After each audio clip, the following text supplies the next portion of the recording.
Je peux vous dire la minute exacte où ma vie a basculé. 17h47. Olsey, le jour où j'ai rencontré un étranger, qui a tout recablé en 7 petites minutes. Je venais de rater un vol. Mon téléphone était à 2%. Mon grand rêve de carrière avait le goût du carton mâché. Je répétais mes excuses. Un homme plus âgé, veste en jean, doigt taché d'encre, me tapote l'épaule. Vous savez où est la porte 28? Je pointe du doigt. Il sourit. Nous marchons. Il me demande ce que je fais. Je réponds poliment. Il acquiesce. Il demande « Que feriez-vous si personne n'applaudissait ?» Je ris nerveusement. Il ne rit pas.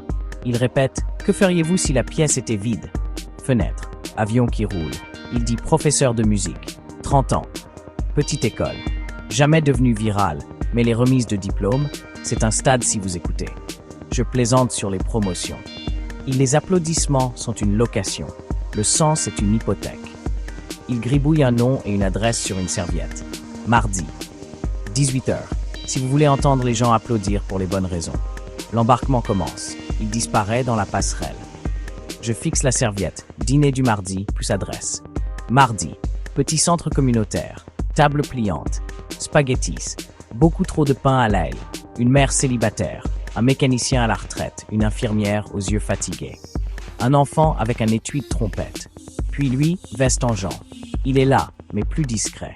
Il serre tout le monde dans ses bras. Pas de caméra. Pas de discours. Une femme se lève. C'est pour Monsieur J. Programme froissé. Vous m'avez appris à respirer avant les grands moments. Un homme lève une tasse ébréchée. Vous êtes venu à mon audience. L'enfant joue une note hésitante, puis une autre. Toute la salle applaudit comme si c'était Carnegie Hall. Je comprends. Ce n'est pas un dîner. C'est une usine à ondulation. Après, je lui parle de mon travail. Il écoute. Il dit « Donnez 1 heure par semaine à quelque chose qui ne peut pas vous rembourser. » Il glisse un papier plié dans ma main, au cas où vous oublieriez. Je l'ouvre plus tard. C'est une liste de noms. Des étudiants, des voisins, un concierge. À côté de chacun, des souvenirs d'une ligne. Premier solo, à réparer sa voiture à minuit et rester avec lui à l'hôpital. En bas, les pièces sont vides seulement si vous l'êtes. Cette liste est restée sur mon bureau pendant 1 mois. Et puis j'ai tout changé. J'ai demandé à mon patron de réduire mes heures. Terrifiant.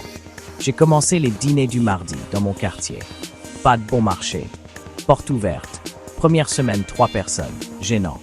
Deuxième semaine, 6. Troisième, quelqu'un a apporté une guitare.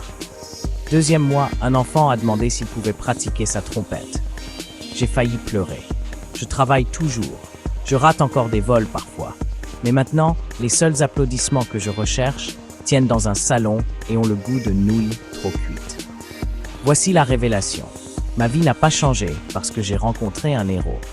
Elle a changé parce que j'ai enfin cru que l'ordinaire pouvait être sacré. 1 heure par semaine, une table, un étranger. Alors, que feriez-vous si la pièce était vide? Et quand commencez-vous? Laissez le nom de la personne qui a donné un élan à votre vie dans les commentaires. Je les collectionne comme une liste pour que personne d'entre nous n'oublie.